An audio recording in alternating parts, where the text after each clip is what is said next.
Vamos ler a Bíblia? Vamos dar um tempo com a palavra? Quer dizer que terça-feira que vem teremos nosso último Tadel desse ano. Diga, último Tadel. Diga, dia 21. Acho que é 21 ou é 20. Olha aí. Dia 21. E o último Tadel vai ser um negócio muito legal, porque o último Tadel aqui vai ser um musical de Natal, vai ser um presentão musical de Natal, lindo, maravilhoso, está sendo preparado aí pelo pessoal da música e vai ser maravilhoso. Fique em pé então para a gente ler a Bíblia, é só para você descansar dessa posição que você está, e eu quero fazer essa meditação com você, e a meditação de hoje, pode ser que talvez não seja tanto para você, mas pode ser que ela te dê ferramentas para ajudar outras pessoas que precisam da sua ajuda. Eu te encorajo a pegar a caneta, o papel e anotar, ou anotar no seu iPhone, no seu iPad, sei lá o que, mas anote o que vai ser ministrado aqui, ou pegue depois o esboço com o seu pastor de região que ele vai ter. Aliás, ele já tem, que eu já mandei lá na equipe pastoral hoje à tarde. Pode olhar lá na Pastores PIB que está lá. Os pastores podem fazer isso. Então, presta bem atenção, porque é uma palavra para ajudar muita gente a vencer algumas coisas que talvez está pegando. Tá certo? Eu quero poder ajudar você. A gente ama você o suficiente para compartilhar uma palavra como essa que você vai ouvir hoje. Mateus 16, de 13 a 18. Indo Jesus para a região de Cesaré de Filipe, perguntou aos seus discípulos: que os outros dizem que é o Filho do Homem? E eles responderam: um diz que é João Batista, outros dizem que é Elias, outros dizem que é Jeremias, ou um dos profetas. Ao que Jesus perguntou: e vocês? Quem dizem que eu sou? Respondendo Simão Pedro, disse: o Senhor é o Cristo, o Filho do Deus vivo. Então Jesus afirmou: bem-aventurado é você, Simão Bar-Jonas, porque não foi carne e sangue que revelaram isso a você, mas meu Pai que está nos céus. Também eu lhe digo que você é Pedro, e sobre esta pedra edificarei a minha igreja, e as portas do inferno não prevalecerão contra ela. Diga amém. Podem sentar. Quero compartilhar com você uma palavra: igreja, uma família para se pertencer. Esse é o tema de hoje. Será que você pode ler esse tema comigo? Vamos lá? Diga de novo, 3, 2, 1, igreja. A igreja é uma família para se pertencer. É sobre isso que quero conversar com você. Nesse texto, Jesus perguntou aos discípulos: o que vocês estão ouvindo por aí? Sobre mim, sobre o Filho do Homem. E eles disseram: algumas pessoas estão falando que você é Elias, Jeremias, ou um dos João Batista, um dos profetas. Jesus disse: e vocês? Qual é a percepção que vocês têm? O que vocês acham? Aliás, não era o que acham, o que vocês pensam?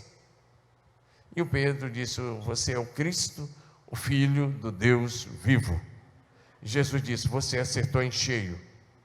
Então Jesus disse: sobre essa verdade, o Cristo, o Filho do Deus vivo, eu edificarei a minha igreja. E ele disse: as portas do inferno não prevalecerão contra ela. Eu quero falar algumas coisas com você sobre a importância do pertencimento à igreja. Essa palavra eu reparti de uma forma até resumida sábado no GD. E hoje também um pouco com os pastores pela manhã. Mas é um assunto muito amplo, na verdade, cada ponto daria uma grande mensagem. Mas eu vou resumidamente tentar passar pelo menos a primeira parte. Então hoje, eu quero falar com você sobre a Igreja de Cristo. Não a igreja, a instituição ou denominação, mas a igreja, corpo de Cristo, a família de Deus, os salvos de todos os povos, etnias, tribos, línguas e nações. Jesus, amados, não organizou uma entidade filantrópica, como um hospital, uma escola formal, ou uma faculdade, ou outra instituição de caridade. Jesus estabeleceu a igreja. A igreja já é mencionada desde o livro de Gênesis. Por exemplo, quando você lê Gênesis 12, de 1 a 3, uma das promessas que Deus fez a Abraão foi a seguinte: em ti serão benditas todas as famílias da terra. Em ti serão benditas todas as famílias da terra. Quando o apóstolo Paulo vai escrever à igreja da Galácia, no capítulo 3, versículo 6 em diante, o apóstolo Paulo vai dizer algumas coisas sobre isso. E uma das coisas que Paulo vai dizer é que Deus pré-anunciou o evangelho a Abraão, dizendo: em ti serão benditas todas as famílias da terra. E aí o Paulo vai explicar dizendo, pode colocar nos versículos, tá bom? Ele vai dizendo: olha, esse em ti, Paulo vai dizer, estava apontando para Jesus. E ele vai dizer que a partir do verso 26 em diante, que os que são de Cristo estão debaixo da mesma bênção de Abraão, das mesmas promessas que foram feitas a Abraão. E ele diz: não importa se você é judeu ou é grego, se é escravo ou é livre, se você é um gentil ou não, não importa. Se você é de Cristo, é isso que importa. Você está debaixo das mesmas promessas e das mesmas bênçãos. Então a igreja já é mencionada lá. Presta atenção nisso. A igreja não existe porque Israel falhou como povo, como comunidade, como nação sacerdotal. A igreja não existe por isso.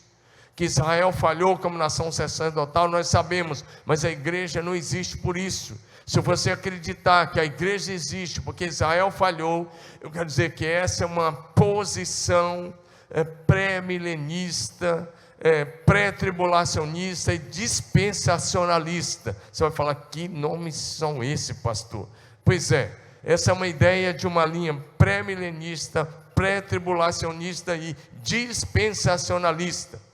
Essa linha que é nova, é uma coisa de 100 anos para cá, ela começou a ensinar que a igreja existe porque Israel falhou, e que vai chegar um momento que Deus para de tratar com a igreja, fecha o parênteses para os gentios, e volta a tratar só com Israel.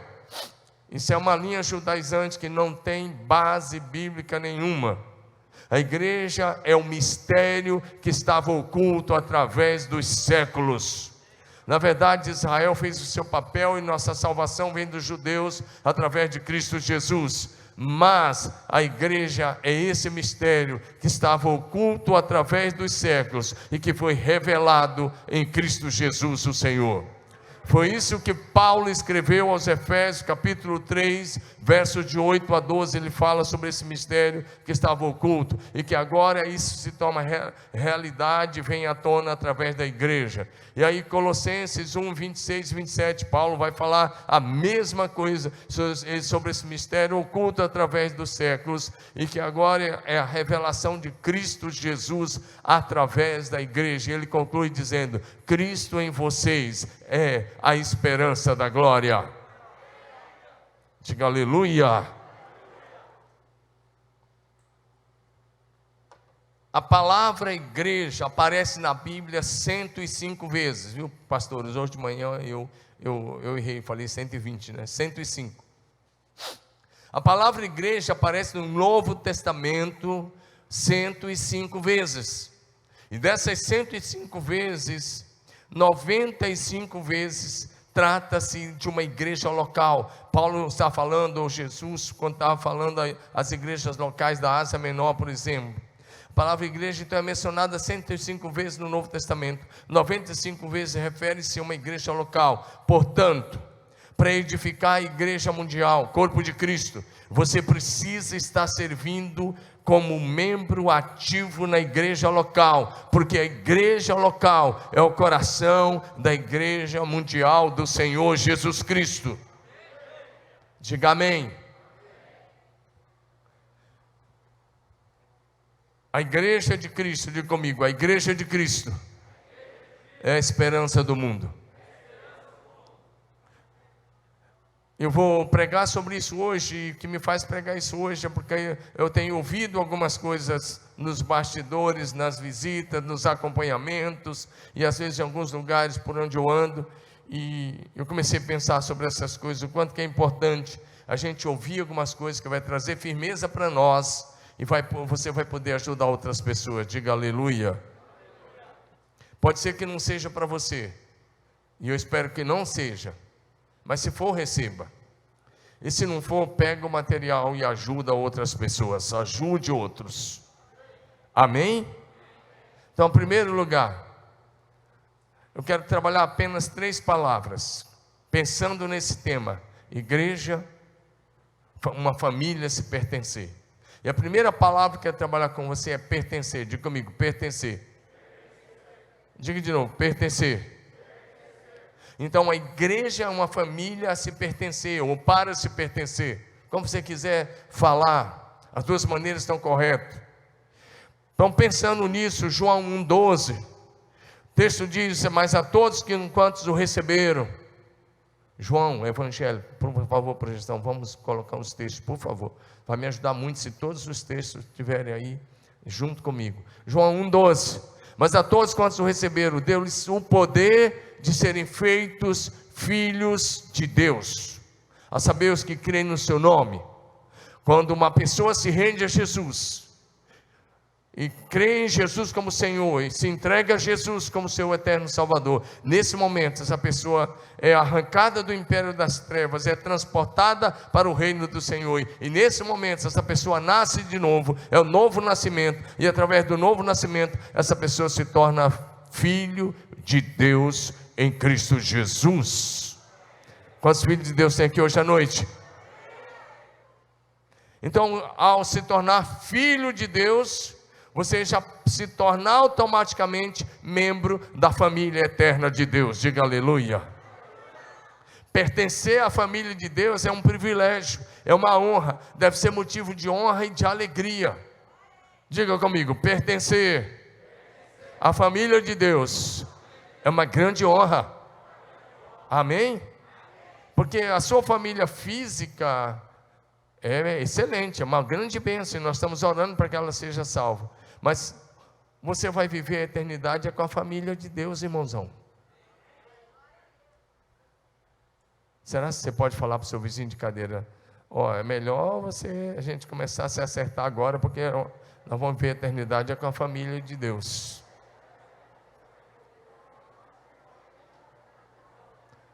Amém ou não?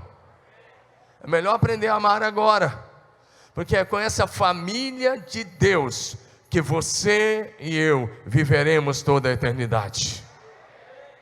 A família física só vai para a eternidade com Deus se render a Jesus.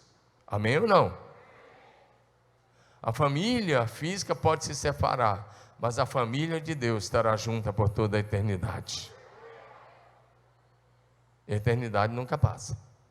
Amém? Então dá uma olhada para o seu irmão e fala: eu vou começar a amar você agora, cuidar de você, nós vamos estar juntos por toda a eternidade. Fala assim, agora, fala assim: se você pegar comigo, eu vou orar para você ser meu vizinho lá, para a gente ficar por toda a eternidade. Claro que eu estou brincando com você. Agora, presta atenção, a igreja é uma família para se pertencer. Efésios 2,19. Efésios 2,19, Paulo escreve assim: vocês não são, lê comigo, vocês não são mais estrangeiros, nem peregrinos, mas concidadãos dos santos e membros. Vamos ler de novo comigo, bem bonito. Assim, vocês não são mais estrangeiros e peregrinos, mas concidadãos dos santos e membros da família de Deus. Dá um aplauso ao Cordeiro que fez você membro da família de Deus. Leva essa mão e diga: em Cristo Jesus. Fala bonito: em Cristo Jesus eu sou membro da família de Deus. Aleluia. E aí eu queria explicar um pouco como é que essa família funciona. Eu queria falar um pouco com você sobre o que é a igreja. E mais uma vez, não é a igreja instituição que eu estou falando, nem a igreja denominacional, mas a igreja corpo de Cristo. O que é a igreja? Se eu te perguntasse agora mesmo, te chamasse aqui e falasse, responde para essa igreja linda aqui, o que é a igreja? Qual seria a sua resposta? Então eu vou te dar algumas respostas bíblicas. Primeiro vamos junto para 1 Pedro 2, versículo 9. 1 Pedro 2, 9 vai dizer, lê comigo, eu quero que vocês leiam isso, porque isso é poderoso demais. Vocês, porém, são geração eleita, sacerdócio real, nação santa, povo de propriedade exclusiva de Deus, a fim de proclamar as virtudes daquele que o chamou das trevas para a sua maravilhosa luz. Isso é uma resposta do que é a igreja. O que é a igreja? Deixa o texto, por favor, projeção. Preciso que o texto fique mais um pouquinho, obrigado. O que é a igreja? Diga comigo, geração eleita, sacerdócio real, nação santa, povo de propriedade exclusiva de Deus. Isso é ser igreja. Amém? Nação santa, sacerdócio real. Sabe o que é sacerdócio real? É gente que intercede, que ora, para que o reino de Deus venha sobre essa terra com poder e grande glória. Quando Deus criou o homem, Deus fez lá aquele boneco lá do pó da terra, né? E aí ele era apenas um boneco. Mas o texto vai dizer para a gente lá em Gênesis 2, que Deus soprou nas narinas daquele boneco, e ele se tornou uma alma vivente. Diga amém. E ali começou a história da humanidade, com a criação de Adão. Mais tarde, quando Deus criou Eva da costela de Adão. Mas, agora, presta atenção, a raça humana tem origem lá em Adão, quando Deus criou a partir daquele boneco. Mas a igreja é a raça eleita, ou seja, agora Jesus vem e pega pessoas de dentro dessa raça humana perdida, traz das trevas para a luz, salva, liberta, transforma, e começa a nação santa, o povo de propriedade exclusiva de Deus, gente que foi chamado para longe do pecado, para viver uma vida bonita em Cristo Jesus, o Senhor. Gente que tem a missão de anunciar as grandezas daquele que nos chamou das trevas para a sua maravilhosa luz. Diga amém. Diga aleluia. A igreja é a nação santa, o sacerdócio real, é o povo de propriedade exclusiva de Deus. Isso é profundo. Você é de propriedade exclusiva de Deus em Cristo Jesus. Diga aleluia. Mas 1 Coríntios 12, 27 vai dizer para nós que a igreja é o corpo de Cristo. Diga comigo, a igreja é o corpo de Cristo. Vocês são o corpo de Cristo, individualmente membros desse corpo. A melhor figura para a igreja é o corpo. Se você olhar o seu corpo, você vai ter um entendimento da igreja, corpo de Cristo. Depois vai ter várias figuras da igreja, corpo de Cristo, noiva de Cristo, e assim vai muitas figuras. Mas eu quero pegar a ideia da igreja, corpo de Cristo. Agora, preste atenção, o que aconteceria com um membro seu, se agora mesmo você resolvesse colocar o dedinho lá, por exemplo, e cortar, seguindo o conselho do mecenas de hoje de manhã? Brincadeira, estamos na reunião dos pastores, aqui a gente entrega. Brincadeira, mas o que aconteceria se você agora mesmo cortasse o seu mindinho e deixasse de lado? Aqui começa a nossa mensagem para valer hoje à noite. Presta atenção, diga comigo, igreja, corpo de Cristo. Como eu disse, aqui começa a nossa mensagem para valer. E aqui foi a introdução, mais ou menos, de alguma coisa, mas aqui a coisa começa a pegar. Porque a partir de agora eu quero desconstruir algumas mentiras que está sendo dito hoje e já há alguns anos, e a gente precisa desconstruir isso. Primeira mentira: você não precisa mais frequentar os cultos da igreja. essa mentira, por isso que eu falei que eu ia desconstruir mentiras, e abre aspas, você não precisa mais frequentar os cultos, não sou eu que estou dizendo, está entre aspas, e eu estou dizendo, vou desconstruir essas mentiras. E cada líder de célula precisa desconstruir isso lá na sua célula, porque isso pegou nesse período de pandemia como nunca. A Bíblia vai falar que nós somos o corpo, e você vai crescer na comunhão com o corpo, no convívio com o corpo. Em Hebreus capítulo 10, verso 25, não deixando de congregar, diga comigo, não deixe de congregar. Então essa mentira que está sendo pregada por aí, nas redes sociais, outros lugares, você não precisa mais frequentar os cultos, essa é uma grande mentira, e um engano de Satanás, e muita gente está caindo nisso. Você não precisa mais frequentar o culto, porque afinal de contas você é igreja. Eu vou falar uma palavra dura agora, tá bom? Me permita, mas é com amor e o mais profundo respeito a todo mundo que está pensando assim. Então, se você que me assiste, eu vou assistir depois, e eu vou falar com bastante calma, que eu quero que você entenda a verdade. Primeiro vamos olhar para Jesus. Jesus é encarnado. O Jesus encarnado, desde a sua infância, frequentava a sinagoga, lá em Nazaré. Frequentou o templo em Jerusalém. De ano em ano os pais iam ao templo. Lembra, quando ele tinha 12 anos, um dia os pais esqueceram no templo e caminharam um dia de volta para Nazaré, quando estava no meio da estrada, descobriram que ele não estava no meio das pessoas, voltaram e acharam ele no terceiro dia. Ele estava 3 dias no templo, conversando com os doutores da lei. Então pega essa, Jesus desde a sua mais tenra infância, aliás ele foi consagrado com 40 dias, e dali para frente os seus pais frequentavam a sinagoga, ele frequentava o templo, eles iam uma distância de 180 a 200 quilômetros de Nazaré até Jerusalém, e eles iam a pé para adorar o Senhor na festa da Páscoa, Pentecoste e outras festas, 2 ou 3 vezes ao ano. Desde a sua infância, e aí agora que eu vi que está errado a palavra, corrigi que eu mandei para você, está errado, está influência, foi o corretor de texto, a infância.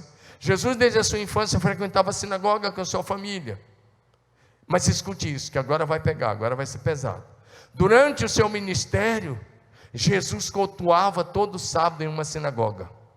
Na sinagoga, Jesus cultuava, Jesus adorava o Pai, Jesus ensinava, Jesus pregava, Jesus curava os enfermos, Jesus libertava o cativo, todos os sábados.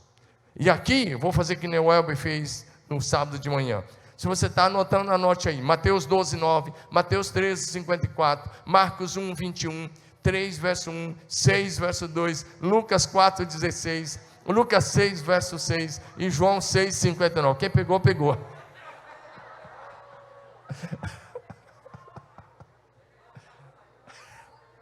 Ele fez isso aqui sábado de manhã. Mas se você está anotando, depois pega o sermão com os pastores, para eu não ficar repetindo os textos aqui. Mas o que eu quis dizer é que os evangelhos de Mateus, Marcos, Lucas e João, os 4 evangelhos, mostram Jesus aos sábados sempre. Eu gosto quando Lucas diz assim, no sábado Jesus entrou na sinagoga como costumava fazer, como de costume, como era o seu costume. Marcos diz a mesma coisa. Agora, onde é que você está querendo chegar? Os inteligentes aí já pegaram. Ei, se você não quer mais frequentar a igreja, então você já se acha melhor que Jesus. Porque Jesus todo sábado estava na igreja da época, que era a sinagoga. E se você não quer mais frequentar, então você já se acha mais espiritual que Jesus. Porque o santo Filho de Deus, todo sábado estava na sinagoga, adorando o Pai, adorando, curando, ensinando, pregando, libertando, fazendo os mais diferentes milagres. E Jesus descia além naqueles líderes. Jesus chegou a chamar os líderes da sinagoga de sepulcro caiado, de raça de cobras venenosas, mas fazia tudo isso durante a semana, e sábado ia lá, porque o culto deles era sábado, sabe por que ele ia lá? Ele ia lá para mostrar como é que se adora o Pai em espírito e em verdade, Como é que se cultua de verdade? E ele ia lá para curar, ele ia lá por misericórdia dos cativos, dos oprimidos, dos enfermos. Todo sábado Jesus estava em alguma sinagoga. Se você não frequenta mais a igreja, então desculpa a franqueza. Aliás, não vou pedir desculpa. Vai para você e recebe aí. Então você já se acha melhor que Jesus. E isso é orgulho, e o orgulho precede a ruína. Vocês receberam ou não? Porque se Jesus ia na sinagoga durante os seus 3 anos e meio, todo sábado ele está numa sinagoga cultuando, e você não quer mais frequentar o culto, então é porque você se acha melhor que Jesus. Estude a vida de Jesus. Olha para Jesus nas sinagogas, ensinando, pregando, curando, cultuando, libertando, abençoando. Eu disse que não é para você que está aqui, mas você vai ajudar alguém. Fala, meu irmão, sai desse orgulho aí, quebra isso em nome de Jesus. Então essa mentira, esse engano de dizer eu não preciso mais ir à igreja. Outra coisa, é a frase que agora está na moda, eu sou a igreja. Eu acho que eles copiaram isso de alguma propaganda aí da TV. Tem uma propaganda na TV. Ei, com todo respeito, meu irmãozinho, minha querida irmã, meu querido irmão, você sozinho, em casa ou em qualquer lugar, você não é a igreja. Eu sozinho não sou igreja. Eu sozinho sou um discípulo, você sozinho é um discípulo, se você ainda for fiel ao Senhor.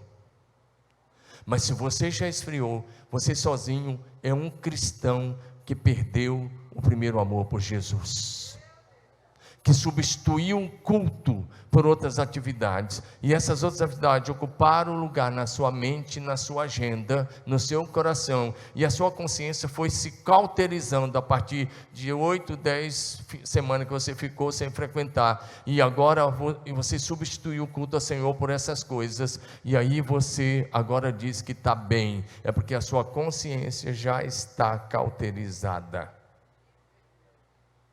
Você fala, pastor, você está pregando isso perto do Natal. Eu amo você o suficiente para te dizer essa verdade, para te ajudar a voltar para o Senhor enquanto é tempo. Posso ouvir um amém de quem está pegando a palavra? Como eu disse, pode não ser para você, mas você pode ajudar alguém, mesma coisa você de casa. Você pode ajudar alguém. Amém ou não? Quem faz um pecador voltar é abençoado por Deus, amém? A Bíblia diz lá, quem ganha alma, sábio é. Quem traz de volta alguém que está se afastando do caminho, a Bíblia tem promessas para quem traz essa pessoa de volta. Vocês querem ser abençoados? Então ajuda a trazer. Você sozinho não é igreja. Se você ainda estiver firme, é um discípulo. Se não tiver mais, é um cristão nominal. Outra mentira, e essa toda mentira vem do diabo, né?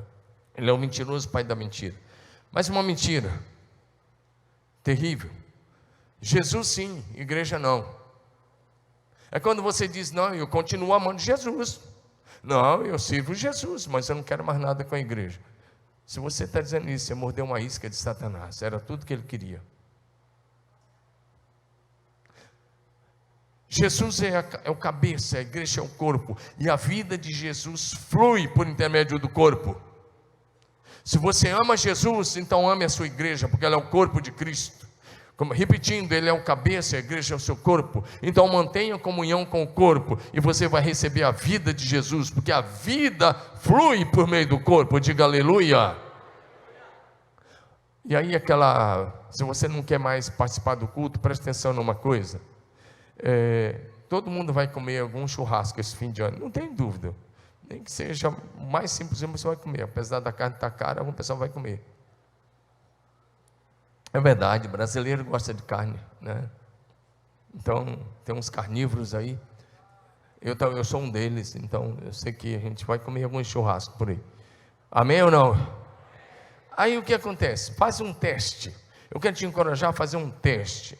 Lá no churrasco que você for, eu quero que você faça um teste, né? Por favor, me ajude com esse teste. Você vai chegar na hora e falar, pessoal, eu quero fazer uma ilustração com você. Você vai lá na churrasqueira acesa, pega aquela brasa bem bem vermelhinha, com a tenaz, vai lá e coloca assim no meio da roda, e continua o papo, e fala para eles: vamos esperar, vamos ver o que vai acontecer daqui 10 minutos. Você não precisa esperar mais de 10 minutos, com uma brasa sozinha no meio da roda dos seus amigos, quando você tiver, e aquela brasa vermelha vai ficar escura de novo, vai virar carvão. Mas alguns minutinhos as pessoas vão se levantar, para ir perto da churrasqueira, pegar aquele prato, tomar aquele refrigerante, eu espero que seja suco saudável também, mas, daqui a um pouco alguém pisa, pode ter um pouco de calor, outro passa, pisa, e aquele carvão esfarela, vira pó, e o vento bate e começa a levar. Uma brasa fora da fogueira vira cinza. Um cristão fora da comunhão da igreja vira aquele carvão sem brilho. É o sal que não salga mais e a luz que não brilha mais. E hoje o Senhor te chama para ficar no meio da fogueira, ter prazer no culto, na adoração, na celebração, na oração, na comunhão, em celebrar o Senhor com alegria.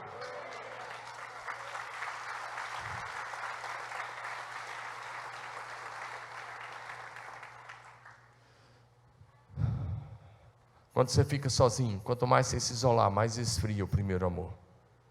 Jesus é o cabeça, a igreja é o corpo. Efésios 5, 23, Colossenses 1, 18. Outro engano, só vou citar mais dois e a gente passa a régua, tá bom? Outro engano, e eu estou falando só das coisas que eu ouvi já, e os pastores todos ouviram, e todo mundo já ouviu, e eu tenho certeza que todo mundo aqui ouviu já essas frases que eu estou citando aqui. Eu estou pegando as frases que começaram a ser ditas esse tempo. Eu simplesmente tomei a liberdade de anotá-las. Eu estou falando de mentira que a gente está desconstruindo. Estou na parte de desconstrução. Outro engano. Esse não é uma mentira, mas é um engano. Esse engano diz assim, abre aspas: estou em casa e nunca estive tão bem. Quantos aqui já ouviram essa frase nesses dias? Eu já ouvi. Não, pastor, estou em casa, mas nunca estive tão bem. A verdade, para quem está dizendo isso, com todo o respeito, é que você esfriou na fé, é que você deixou o seu primeiro amor por Jesus, e como eu disse, repito, você substituiu o culto por outras coisas, por outras atividades, você substituiu a célula por outras coisas, você substituiu o discipulado por outras coisas, e a verdade é que o primeiro amor se foi. E Apocalipse capítulo 2, versículos 4 e 5, Jesus deixou escrito: tenho contra ti, tenho porém contra você o seguinte: você abandonou o seu primeiro amor. E versículo 5: lembre-se, pois, de onde você caiu, arrependa-se e volte à prática das primeiras obras. Se você não se arrepender, virei até você e tirarei o seu candelabro do lugar dele. Sabe o que é tirar o candelabro? Você vai deixar de ser igreja.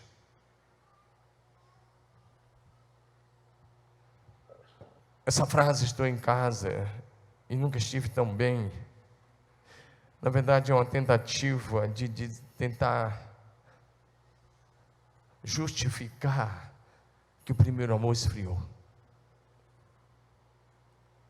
Então é preciso que volte ao primeiro amor. Outro engano, e esse engano também leva à morte espiritual. Escute isso, outro engano que leva à morte espiritual: adotei uma prática cristã mais leve, abre aspas, é engano, eu estou mencionando. Adotei uma prática cristã mais livre, uma teologia mais leve, uma teologia mais aberta. É que o pastor Domingos, a equipe pastoral da PIB, eles são muito fechados. Eles ficam dizendo que a gente tem que ter um estilo de vida santo, que a gente tem que ficar longe dos vícios, que a gente tem que ficar longe disso ou daquilo. Será que é o pastor Domingos? E isso está tão na moda, isso que eu estou citando agora, está tão terrível, tão terrível. Mas vamos lembrar de dois textos só, rapidamente aqui. Vamos relembrar de Romanos 12, 1 e 2, onde Paulo diz, Romanos 12, 1 e 2 aí, vamos lá? Todo mundo comigo. Portanto, irmãos, pelas misericórdias de Deus, peço que ofereça o seu corpo como sacrifício vivo, santo e agradável a Deus. Esse é o culto racional de vocês. 2, não, comigo, vamos lá. E não vivam conforme os padrões deste mundo, mas deixe que Deus os transforme pela renovação da mente, para que vocês possam experimentar a boa, agradável e perfeita vontade de Deus. É a Bíblia que diz: não tome a forma deste mundo. É a Bíblia que diz em 1 João 2,15 a 17, ele diz: não ame o mundo, nem as coisas que há no mundo. Se alguém amar o mundo, o amor do Pai não está nele. Verso 16, porque tudo que há no mundo, os desejos da carne, os desejos dos olhos, a soberba da vida, não procede do Pai, mas procede do mundo. 17, ora o mundo passa, bem como os seus desejos, mas aquele que faz a vontade de Deus permanece para sempre.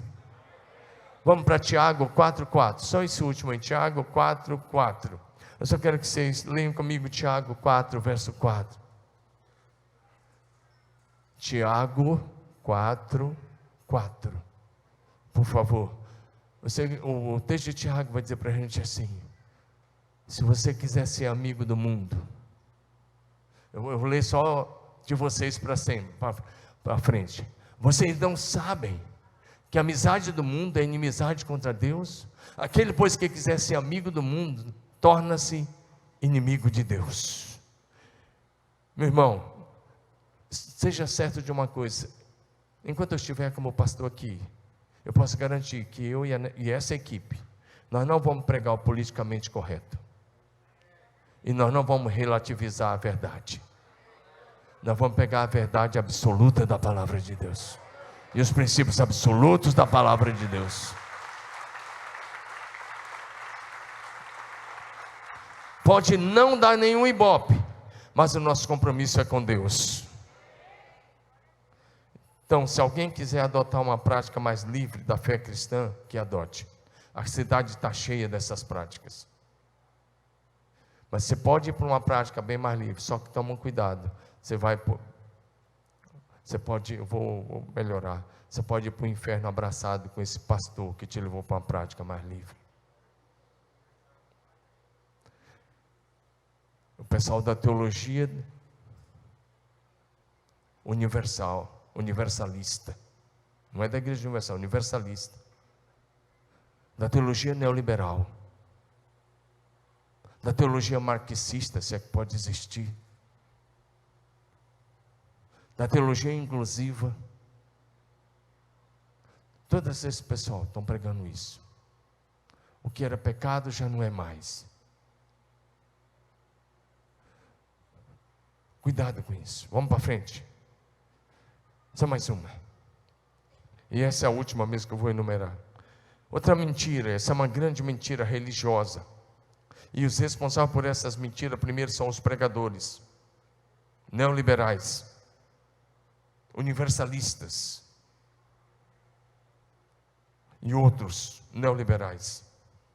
Olha essa, abre aspas: Deus é amor, portanto não vai mandar ninguém para o inferno.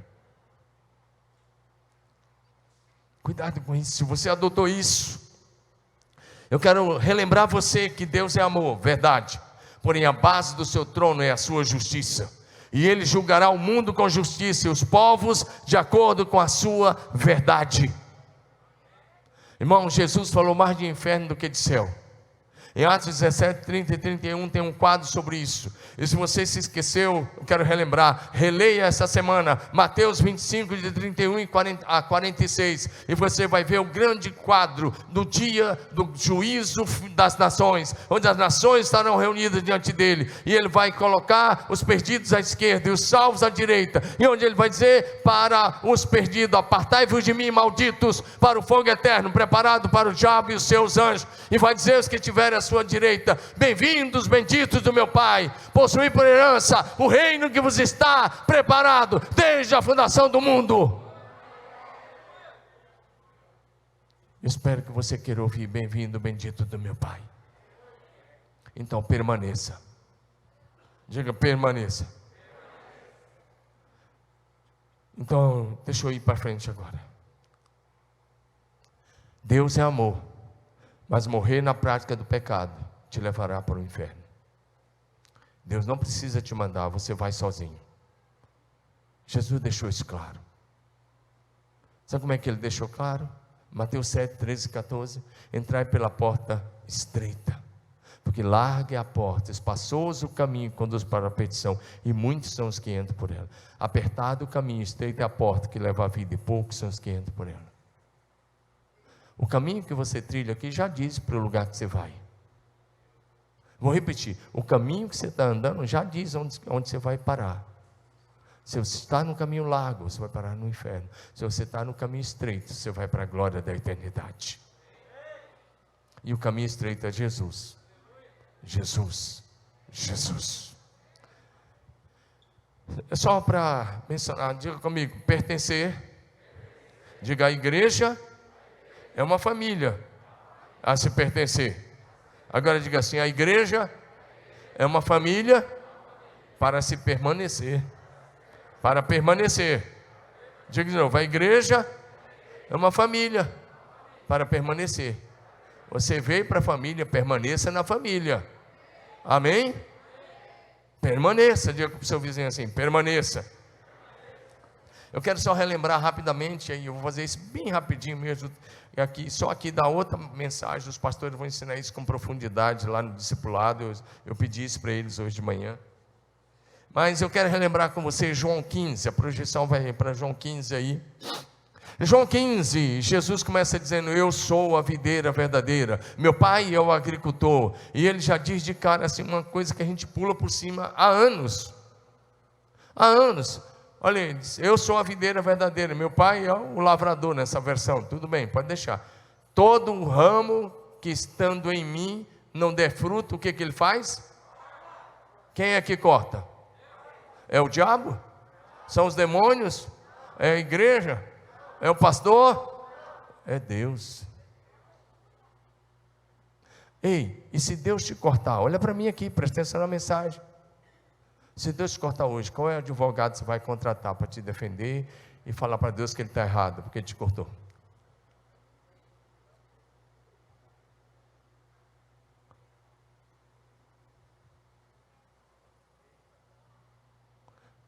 Tem algum advogado que vai convencer Deus? Presta atenção a galera aí, os adolescentes aí também. Vou começar para você, leva a sério isso. Jesus disse, eu sou a videira verdadeira. Meu pai é o agricultor. Todo ramo que estando em mim não der fruto, ele corta. E quem dá fruto, que é você, ele faz o quê? Não, quem dá fruto, ele faz o quê? Ele limpa, poda. A poda vem pelo discipulado, pela palavra, na célula, no discipulado, no ensino. Isso é poda. É quando Deus vai tirando aquelas arestas, aqueles galhos que não dão fruto mais. É quando às vezes você fala assim, vai doer, mas tem que tirar. Amém ou não?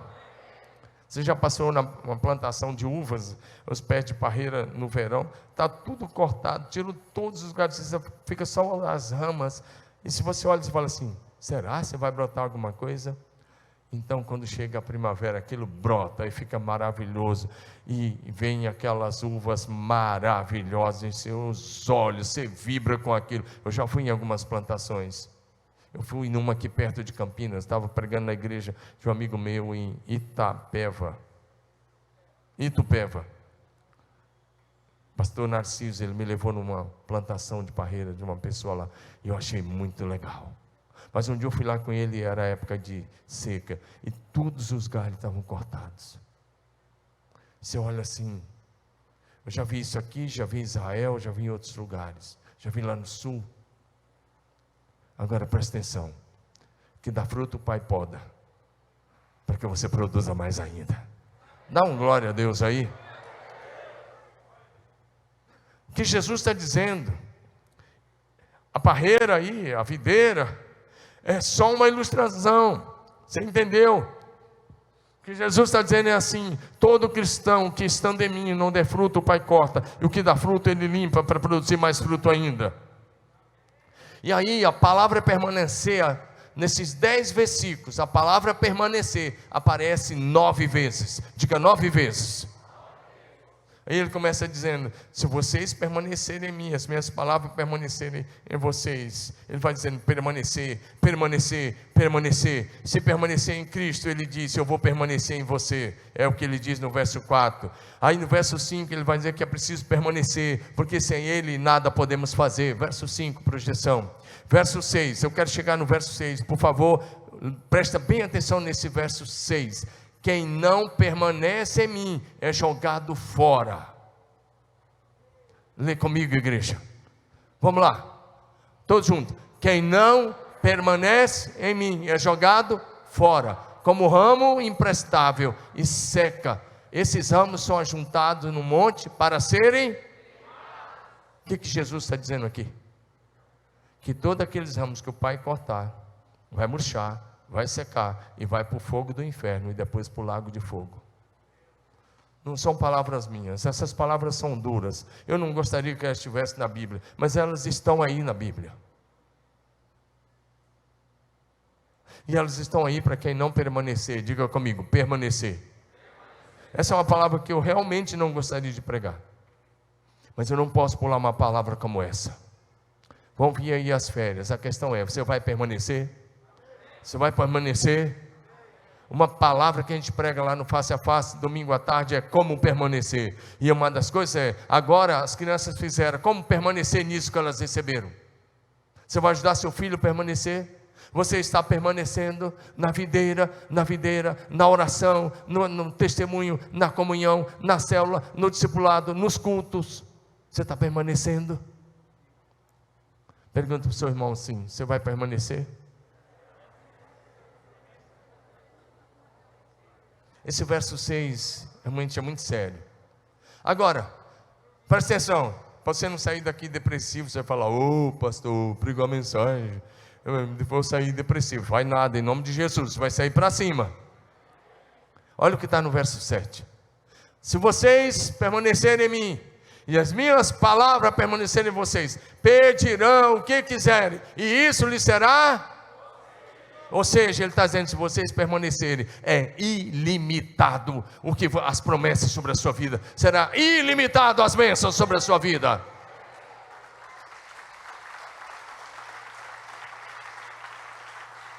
O que Jesus está dizendo é assim: se você olhar o verso 6 e 7, quem não permanece, fogo. Estou traduzindo para você: quem não permanece, fogo. Quem permanece, é ilimitado o que pode acontecer, com toda a sorte de bênção sobre a sua vida. A escolha é sua, faça a sua escolha: permanecer ou não permanecer. Mas Jesus quer que você permaneça, porque Ele te ama. Ele te ama. Então permaneça. Diga amém. Aí o verso 8 vai dizer que se você permanecer e der fruto, o Pai é glorificado. Aí no verso 9 e 10 ele vai dizer que, como discípulos, nós devemos guardar os mandamentos e permanecer no amor de Jesus. Diga amém. Por que eu estou dizendo isso? Porque lá em Mateus 7, 21 a 23 vai dizer que nem todos os cristãos serão salvos.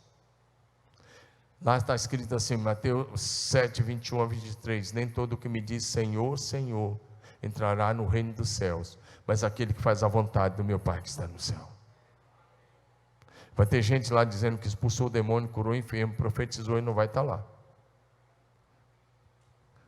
Porque que vai estar lá é quem faz a vontade do Pai que está no céu. Pergunte ao seu vizinho: você está fazendo a vontade do Pai que está no céu? 1 Coríntios 15, 58. Vamos ler comigo, bem bonito assim, bem animado.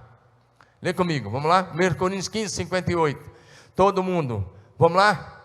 Portanto, meus amados irmãos, sejam fortes e firmes, trabalhem sempre para o Senhor, com entusiasmo, pois vocês sabem que nada do que faz para o Senhor é inútil. Eu não gostei dessa versão aí não, hein? Bota na NAA, por gentileza, aí. Muda a versão. Essa versão não está muito fiel não. Vamos para o NAA. Está aí. Está na área aí. Isso. Todos juntos de novo, vamos lá? Portanto, meus amados irmãos, sejam firmes e inabaláveis, sempre abundantes na obra do Senhor, sabendo que no Senhor o trabalho de vocês não é vão. Aplauda o Senhor, diga, aplauda Ele. Diga assim para o seu vizinho: seja firme. Diga: permaneça firme e inabalável na sua fé. Não fica olhando para o cara da direita, da esquerda, da frente, de trás. Para de olhar para quem deu o escândalo. Cada um de nós dará conta de si mesmo diante de Deus. Olha para Jesus e permaneça. Olha para Jesus e permaneça. Olha para Jesus e permaneça. E uma última palavra. Uma última palavra. Diga comigo: perseverar. Diga: igreja, uma família a se pertencer, para permanecer e perseverar até o fim. Diga comigo: perseverar. Amém? Nós estamos vivendo, querida igreja de Jesus, e vocês de casa, nós estamos vivendo um tempo de multiplicação da iniquidade como nunca antes. E Jesus, em Mateus 24:12, disse as seguintes palavras. Mateus 24:12, ele diz: por se multiplicar a iniquidade, o amor de muitos esfriará. Meu Deus, diga assim: misericórdia. Uma das orações hoje que eu acho que nós temos que fazer, que eu penso que temos que fazer, é: Senhor, não permita que o meu amor por Ti esfrie. Por se multiplicar a iniquidade. Tem outra versão que diz: o amor de quase todos esfriará. Eu já andei por países da Europa, pregando o Evangelho, e eu vi países inteiros que o amor da igreja esfriou. Países inteiros. Lugares que já foram berço de avivamento, e a fé esfriou. Mas hoje isso começa a acontecer no Brasil, e nesse período de pandemia o amor de muita gente esfriou. Jesus disse: por se multiplicar a iniquidade, o amor de quase todos esfriará. Mas olha para o capítulo 24, verso 13, agora eu vou encerrar em 3 minutos, tá bom? Mas vai comigo, 24:13, todos vocês, olha o que tem que acontecer nesses dias. Todos vocês vão ler comigo, 1, 2, 3. Aquele, porém, que ficar firme até o fim, esse será salvo. Eu vou pedir uma mudança agora, porque eu quero a palavra perseverar. Está na área, por favor, vou mudar aí, porque aqui eu quero que você pegue a palavra certa, que a ideia aí é perseverar. Aqui, por favor, vamos lá, diga comigo então, eles vão achar lá, é só mudar ainda para a área, Almeida Rio, isso, todos vocês comigo agora, vamos lá? Aquele, porém, que perseverar. Deixa eu dizer uma coisa a você, eu uso outras versões às vezes para facilitar o entendimento, mas a que está mais próximo do que foi escrito é essa daí, tá bom? Diga de novo comigo: aquele, porém, esse, o que você precisa fazer? Perseverar. Até quando? Até o fim. Não é até o fim do ano, até o fim da sua vida, até o último fôlego de vida. Aquele que perseverar. Para com essa historinha, que uma vez salvo para sempre, pode acontecer, eu estou seguro. Será? A prova que você está salvo é que você vai perseverar na fé até seu último fôlego de vida. Diga aleluia. Jamais volte atrás. Diga comigo: jamais recuar, jamais voltar atrás. Diga comigo: temos que perseverar até o fim. Hebreus capítulo 10, versos 36 a 39. Hebreus 10, de 36 a 39.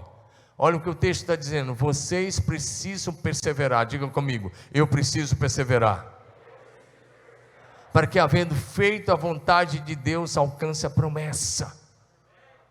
Diga: eu preciso perseverar.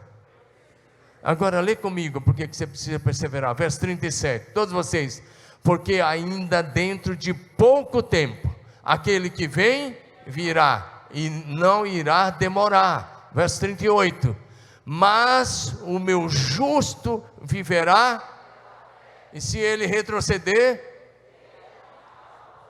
verso 39, presta atenção, nós porém não somos do que retrocedem para a perdição. Vamos, bem bonito, vamos lá. Nós porém não somos os que retrocedem para a perdição, mas somos da fé para a preservação da alma. Somos da fé para a salvação. Diga aleluia.